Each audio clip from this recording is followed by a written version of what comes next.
Elmer Kelton's 1971 novel, The Day the Cowboys Quit, transcends the stereotypes of pulp Western fiction by delving into the social turmoil of late 19th century Texas.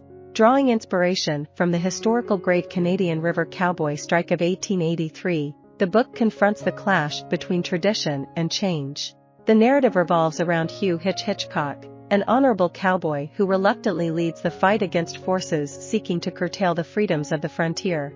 In the novel's introduction, Kelton provides a concise overview of the Texas cattle ranching industry during the pre- and post-Civil War era.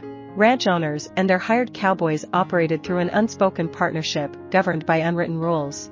One such rule allowed anyone to claim an unbranded stray cow and mark it with their own brand, granting wage-earning cowboys an opportunity to gradually build their own herds and potentially become independent operators. These informal policies of the large ranch outfits embodied the values of individualism and freedom deeply ingrained in cowboy culture.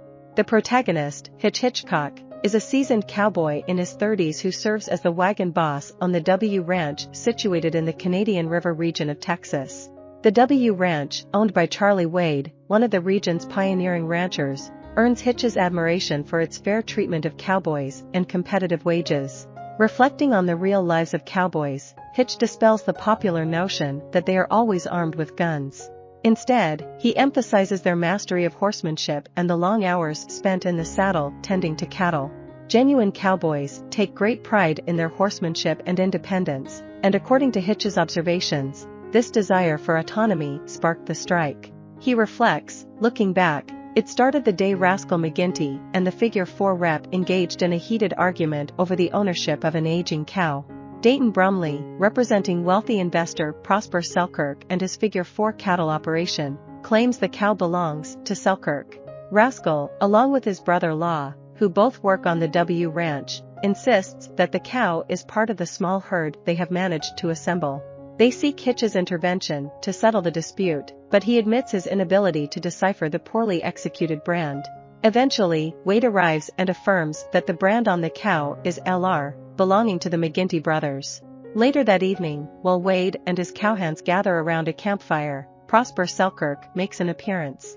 Selkirk, an Eastern financier in his late 40s and the major stockholder of the Figure 4 enterprise, views it solely as a beef factory, driven by profit and focused on meeting the demands of beef buyers back east.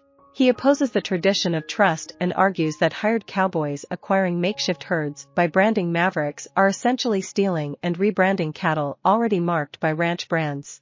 Wade defends the trust and camaraderie among his cowboys, asserting that Hitch and the McGinty brothers helped him transform a modest herd into a successful ranch, making them deserving of the opportunity to own their own cows. Rejecting Wade's loyalty as misguided, Selkirk reveals that most ranch owners support a blanket order prohibiting hired cowboys from owning cattle. Wade firmly opposes this notion. The next morning, while accompanying an injured cowhand to town, Hitch encounters Asher Cottingham, a cowboy from the W Ranch. Concerned about the growing influence of business syndicates on large ranches, Cottingham and other cowboys are organizing a strike to resist the reduction of their wages and the denial of their right to own cattle. Cottingham implores Hitch to join them, but Hitch declines, citing Wade's rejection of the syndicate's proposed changes. However, during a meeting of the big ranch owners, monetary interests prevail. Selkirk, representing the majority, emphasizes the crucial issue of allowing employees to own cattle, arguing that it encourages theft from their employers and contradicts sound business practices. With a focus on maximizing profit margins, the ranch owners unanimously agree on a set of rules that restrict the cowboys' freedoms, including their right to own cattle. In response, many cowboys initiate a strike as a form of protest. However, Law McGinty, the younger and more rebellious brother of Rascal, takes matters into his own hands. Driven by his determination to secure a prosperous future for his wife and newborn baby, he resorts to reckless and unethical actions. When Law is caught altering a Figure 4 brand on a cow, his dishonest behavior seemingly confirms Selkirk's claim that cowboys are thieves. Selkirk and another prominent ranch owner, Torrington, decide to make an example out of Law and hire a professional killer to carry out a lynching. Law's betrayal of the cowboys' moral code shakes Wade's trust in the old system. Additionally, Selkirk exploits his connections with the bank that provided Wade with a loan to exert pressure on him. After a restless night, Wade reluctantly decides to implement the new rules on his ranch. Learning of Wade's defection to the owner's side, Hitch joins the strike.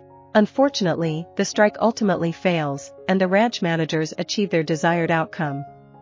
To force the cowboys to surrender their herds, the managers employ the services of a dubious sheriff.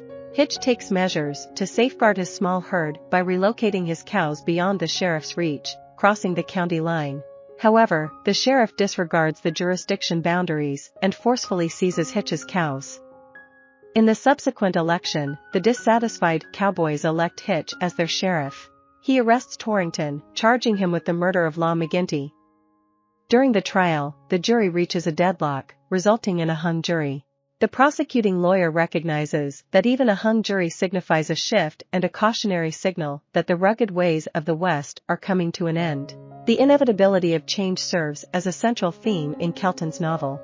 Despite writing numerous Western novels, Kelton emphasized that the conflict in his stories is not merely between protagonists and antagonists, but between individuals striving to instigate change and those who resist it. The day the Cowboys Quit was honored with the 1971 Spur Award by the Western Writers of America. I hope you enjoyed this video. Leave a like if you did and be sure to subscribe. Thank you.